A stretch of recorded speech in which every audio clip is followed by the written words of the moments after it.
أعوذ بالله من الشيطان الرجيم. بسم الله الرحمن الرحيم. ثم بعثنا من بعدهم موسى بآياتنا إلى فرعون وملئه فظلموا بها فانظر كيف كان عاقبة المفسدين.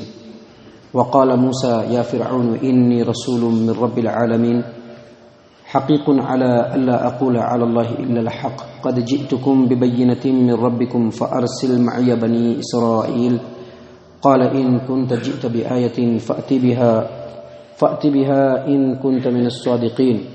فألقى عصاه فإذا هي ثعبان مبين ونزع يده فإذا هي بيضاء للناظرين. معزز سامعین کرام، سورۃ الاعراف سورہ نمبر 7 اور اسی سورت سے ابھی آپ کے سامنے آیت نمبر 103 سے لے کر کے آیت نمبر 108 تک تلاوت کی گئی ہے. اللہ تبارک و تعالیٰ فرماتے ہیں ثم بعثنا من بعدهم موسیٰ بآیاتنا الی فرعون وملئه فظلموا بها. پھر اس کے بعد ہم نے موسیٰ علیہ السلام کو اپنے معجزے دے کر کے فرعون اور اس کے سرداروں کی طرف بھیجا تو ان لوگوں نے ناانصافی کی. فانظر، لہذا دیکھو، کیف کان عاقبۃ المفسدین، فساد پھیلانے والوں کا کیا انجام ہوا.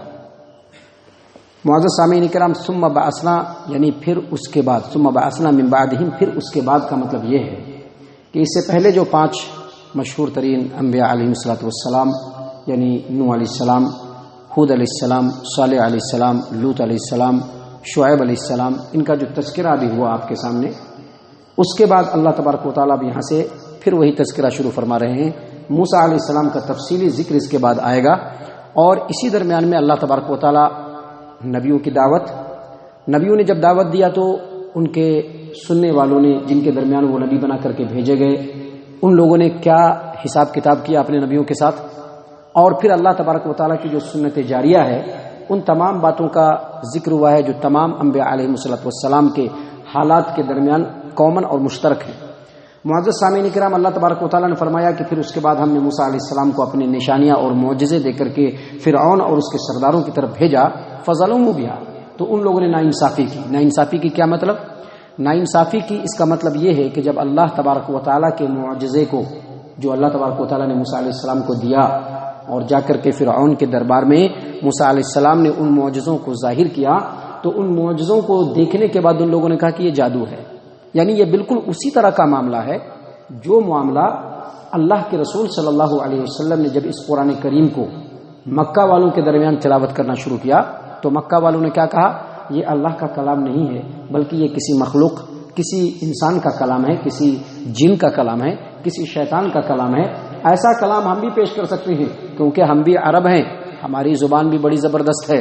ہم جب اشعار بیان کرتے ہیں تو بڑے بڑے سننے والے ہمارے شعر کے پیچ و خم میں جو ہے محو ہو جاتے ہیں. ہم بھی بیان کر سکتے ہیں. ایسا یہ تو اللہ کا کلام نہیں ہے. بالکل وہی ناانصافی جو مکہ والوں نے کیا تھا، بالکل وہی ناانصافی فرعون اور ان کے سرداروں نے موسیٰ علیہ السلام کے معجزے کے بارے میں کیا. اور جب اللہ تبارک و تعالیٰ نے اس قرآن کریم کے تعلق سے یہ چیلنج کیا کہ ذرا تم جو کہتے ہو کہ یہ اللہ کا کلام نہیں ہے تو ایک آیت بنا کر کے دکھلاؤ، تو پورے بڑے بڑے جو مکہ کے عرب کے ماہرین تھے اور عرب کے جو بڑے بڑے ماہرین تھے ان تمام لوگوں نے مل کر کے سرتوڑ کوشش کی، اس کے باوجود ان سے کچھ بھی نہیں بن پڑا. بالکل اسی طرح سے جب موسیٰ علیہ السلام نے اپنے معجزے کو جو اللہ تبارک و تعالیٰ نے ان کو عنایت کیے تھے فرعون کے سامنے پیش کیا تو فرعون اور اس کے درباریوں نے اس کو جادو سمجھا، اور ملک بھر کے بڑے بڑے بلند پایا جو جادوگر تھے سب کو بلا کر کے لے آئے.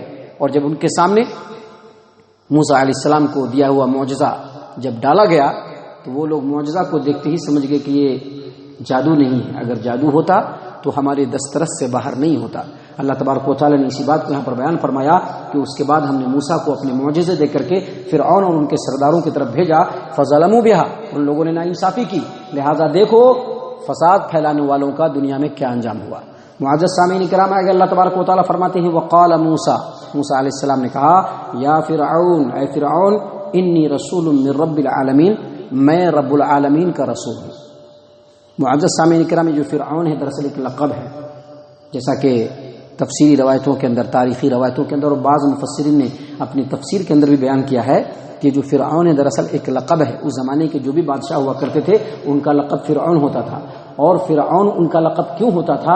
ایسا اس لیے ہوتا تھا کہ ان لوگوں کا یہ عقیدہ تھا، ان لوگوں کا یہ خیال تھا، ان لوگوں کا یہ وہم و گمان تھا کہ جو بادشاہ بنتا ہے، ان کے نام الگ الگ ہوتے تھے لیکن ان کا لقب فرعون ہوتا تھا.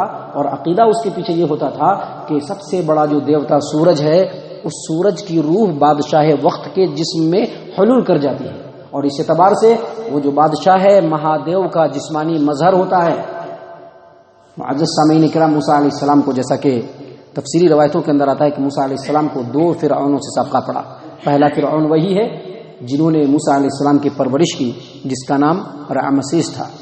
اور جب موسیٰ علیہ السلام اپنے ابتدائی زمانے کو گزار کر کے اس جگہ سے پھر چلے گئے مدین میں شعیب علیہ السلام کے پاس، اور وہاں پہ جب ان کی 10 سال تربیت ہوئی اور اس کے بعد جب واپس لوٹ رہے تھے تو اس سے پہلے یہ فرعون مر چکا تھا.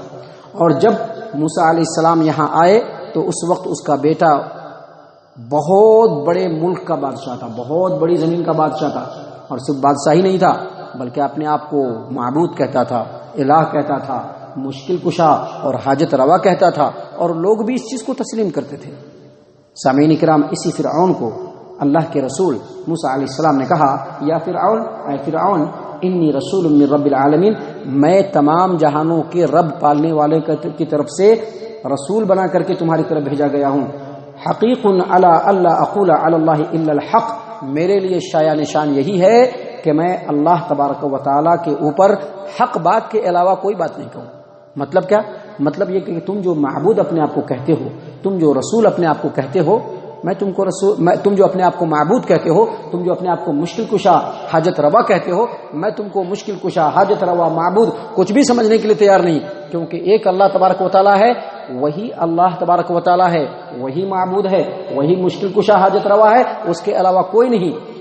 حقیق علی اللہ اقول علی اللہ الا الحق، میرے لیے شایع نشان یہی ہے کہ میں اللہ تبارک و تعالیٰ پر حق بات کہوں.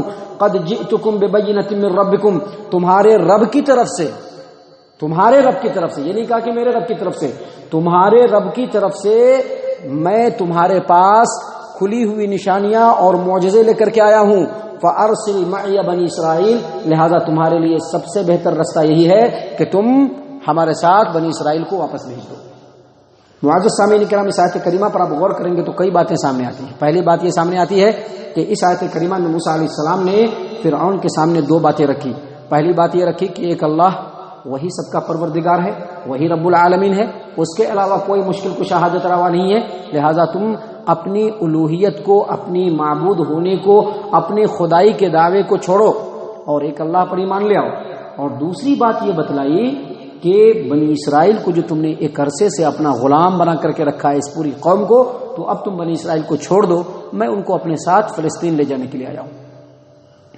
معزز سامعین کرام، یہاں پر ایک بات واضح ہوتی ہے اور سمجھ میں آتی ہے اور سوال اٹھتا ہے کہ اتنا بڑا بادشاہ جس کو اس وقت کے لوگ اپنا معبود سمجھتے تھے اور جس کی بادشاہت اتنی لمبی چوڑی تھی، اس کے سامنے جا کر کے موسیٰ علیہ السلام نے اتنی جرأت و بے باکی کے ساتھ کیسے یہ باتیں پیش کر دی؟ تو اس کا سب سے پہلا جواب یہ ہے کہ انبیاء علیہ السلام جو ہوتے ہیں وہ اپنی ذمہ داریوں کے پرتی بڑے ہی نڈر ہوتے ہیں. اپنی جان جوکھوں میں ڈال کر کے، اپنی جان ہتھیلی پر رکھ کر کے، اپنی جان پر کھیل کر کے بھی اللہ کے پیغام کو لوگوں تک پہنچاتے ہیں. اور دوسری بات وہ یہ ہے کہ موسیٰ علیہ السلام چونکہ اپنے ابتدائی زمانے کو اسی فرعون کے محل میں اور دربار کے مختلف گوشوں میں اور جگہوں پر گزارا تھا، جس کی وجہ سے موسیٰ علیہ السلام کے لیے کوئی چیز اجنبی نہیں تھی بلکہ ہر چیز جانا بوجھا تھا. اس لیے درباریوں اور فرعونیوں کا رعب طاری ان کے اوپر نہیں ہوا. تیسری بات یہ ہے کہ موسیٰ علیہ السلام کو جب نبی بنایا گیا اور جب ان کو کہا گیا، جیسا کہ دوسرے مقامات پہ اللہ تبارک و تعالیٰ نے بیان فرمائے ہیں، تو کہا کہ جاؤ فرعون کے پاس، وہ بڑا سرکشی کر رہا ہے. تو کہا کہ میں کیسے جاؤں گا، میں کیسے جاؤں، میں تو ان کے ایک آدمی کو مار کر کے بھاگا ہوا ہوں، مجھ کو بڑا خوف محسوس ہو رہا ہے، مجھ کو ڈر لگ رہا ہے، میں نہیں جا سکتا. تو اللہ تبارک و تعالیٰ نے ان کو دلاسا دلایا کہ تمہارے ساتھ ایسا کچھ بھی نہیں ہوگا. تو پھر انہوں نے کہا کہ ایک کام کیجئے، ہمارے بھائی ہارون کو ہمارے ساتھ نبی بنا دیجئے.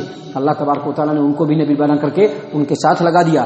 یہاں پر موسیٰ علیہ السلام کو اس بات کا خوف نہیں تھا کہ میں دعوت کے بات کو پہنچا پاؤں گا کہ نہیں پہنچاؤں گا، بلکہ ان کو اس بات کا خوف تھا کہ میں اس قوم کا مفرور مجرم ہوں، ایک آدمی کی جان لے کر کے اس کو قتل کر کے بھاگا ہوا ہوں. کہیں ایسا نہ ہو کہ یہ فرعون اسی جرم میں مجھ کو پکڑ کر کے قید خانے کے اندر نہ ڈال دے اور میرے ساتھ مجھ کو ہلاک نہ کر دے. بس اسی بات کا ڈر تھا اور کوئی ڈر نہیں تھا. معزز سامعین کرام، دوسری بات جو اس آیت کریمہ سے سمجھ میں آتی ہے وہ یہ کہ موسیٰ علیہ السلام نے کیا کہا کہ انی رسول من رب العالمین، میں رب العالمین کی طرف سے بھیجا ہوا رسول ہوں.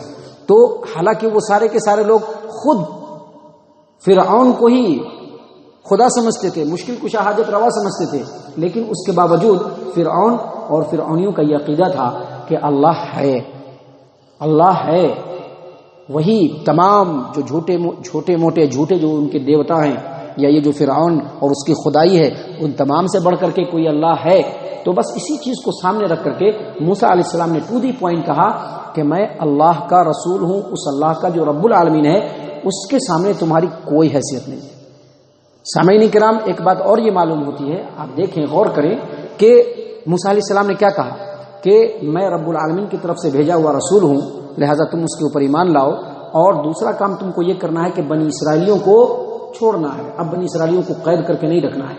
تو اس کی تفصیلات جو تفسیری اور تاریخی روایتوں کے اندر ملتی ہے وہ یہ کہ 400 سال قبل یوسف علیہ السلام نے کنعان سے اپنے قوم کے لوگوں کو، اپنے بھائیوں کو بلا لیا تھا اور وہیں یہ قوم رہنے لگی، پھلنے پھولنے لگی. اور جس زمانے میں یوسف علیہ السلام نے اپنے بھائیوں کو اور اپنے قوم کے لوگوں کو بلایا، اس زمانے میں یہ قوم وہاں کے حکمران تھی، اس وقت محکوم نہیں تھی، غلامی میں نہیں تھی، بلکہ اس وقت یوسف علیہ السلام اور ان کے بھائی جو بنی اسرائیل کے قوم میں سے تھے وہ سب کے سب وہاں پہ حکمران تھے، ان کو حکومت ملی ہوئی تھی. یوسف علیہ السلام کو خود اللہ تبارک و تعالیٰ نے وہاں پر حکومت دیا. لیکن جب دھیرے دھیرے یہ قوم پھلنے پھولنے لگی اور اس قوم کو اللہ تبارک و تعالیٰ نے ہر چیز سے نوازنا شروع کیا، تو کسی بھی قوم کے نست و نابود ہونے کے جو اسباب ہوتے ہیں وہ تمام کے تمام اسباب اس قوم کے اندر بھی آ گئے، بنی اسرائیل کے اندر بھی آ گئے. وہ تمام کے تمام امراض جو کسی قوم کے موت کا، مر جانے کا، ختم ہو جانے کا، نست و نابود ہو جانے کا، دنیا سے ان کا نام و نشان مٹنے کا سبب جو بنتا ہے، وہ تمام کے تمام بنی اسرائیل کے اندر آ گئے. اور لاکھوں کی تعداد میں ہونے کے باوجود فرعونیوں نے ان کو اپنا غلام بنا لیا. اسی غلامی کی ایک احساس بچپن سے موسیٰ علیہ السلام کے اندر تھا، اور اسی چیز کو اللہ تبارک و تعالیٰ نے موسیٰ علیہ السلام کے رسول بنا کر کے ان کی دوسری ذمہ داری قرار دیا کہ آپ کو فرعون کو اللہ کی دعوت بھی دینی ہے اور بنی اسرائیل کو ان کے غلامی کے پنجے سے آزاد کرا کر کے بھی لانا ہے.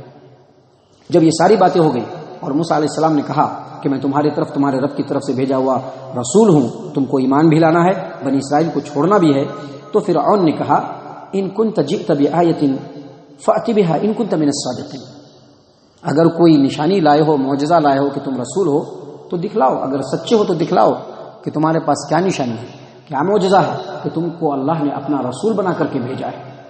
موسیٰ علیہ السلام کے بارے میں اللہ تبارک و تعالیٰ فرماتے ہیں فَأَلْقَى عَصَاهُ فَإِذَا هِيَ ثُعْبَانٌ مُبِينٌ. موسیٰ علیہ السلام کے ہاتھ میں ڈنڈا تھا، ڈنڈے کو موسیٰ علیہ السلام نے پھینکا نیچے تو وہ بالکل بڑا اژدہا بن گیا. بعض روایتوں کے اندر آتا ہے کہ جب موسیٰ علیہ السلام نے ایسے ڈنڈے کو پھینکا تو وہ ڈنڈا بڑا اژدہا بنا، بڑا اجگر بنا، اور اجگر بننے کے بعد منہ کو کھولا اور کھول کر کے فرعون کی طرف جیسے لپکا، فوراً وہ ڈر گیا اور موسیٰ علیہ السلام سے التجا کرنے لگا کہ اس کو ہٹاؤ، اس کو ہٹاؤ، اس کو ہٹاؤ. موسیٰ علیہ السلام نے جیسے پکڑا پھر سے وہ لاٹھی بن گیا. محترم سامعین کرام، یہ پہلا معجزہ تھا. دوسرا معجزہ اللہ تبارک و تعالیٰ نے فرمایا وَنَزَعَ يَدَهُ فَإِذَا هِيَ بَيْضَاءُ لِلنَّاظِرِينَ. اور موسیٰ علیہ السلام نے اپنے جیب میں اپنے ہاتھ کو ڈال کر کے جب باہر نکالا تو وہ ہاتھ بالکل چمکتا ہوا. حالانکہ موسیٰ علیہ السلام کا رنگ گندمی، لیکن جیسے نکالا وہ ہاتھ بالکل چمکتا ہوا، اتنا چمکتا ہوا کہ دیکھنے والا جب اس کو دیکھتا تو اس کی آنکھیں جو ہے وہ خیرہ رہ جاتی، بالکل چندھیا جاتی، دیکھ نہیں سکتے تھے. ایسا معجزہ اللہ تبارک و تعالیٰ نے دیا تھا موسیٰ علیہ السلام کو. جب یہ معجزے انہوں نے پیش کر دیے اس کے بعد کیا ہوا اللہ تبارک و تعالیٰ نے آگے بیان فرمایا ہے. انشاءاللہ ان باتوں کو کل آپ کے سامنے بیان کیا جائے گا. اللہ تبارک و تعالیٰ سے دعا ہے کہ اللہ تعالیٰ ان قصوں کو صرف قصہ سمجھنے کی توفیق نہ دے، اسٹوری سمجھنے کی توفیق نہ دے کہ بڑی اچھی اسٹوری ہے، بڑے مست اور مزے میں سننے، نہیں، بلکہ ان کے اندر جو اللہ نے نصیحتیں رکھی ہیں ان نصیحتوں کے اوپر ہم تمام کو اللہ تبارک و تعالیٰ غور فکر کرنے کی توفیق عنایت فرمائے، ہم تمام کو اللہ تبارک و تعالیٰ صحیح معنوں میں مومن اور مسلمان بنائے، جنت الفردوس میں جگہ عطا فرمائے۔ اے اللہ ہم تمام کو جہنم سے پناہ دے، اے رب العالمین ہم تمام کو جہنم سے پناہ دے، اے اللہ ہم تمام کو جہنم سے پناہ دے، آمین یا رب العالمین، وما علینا الا البلاغ المبین۔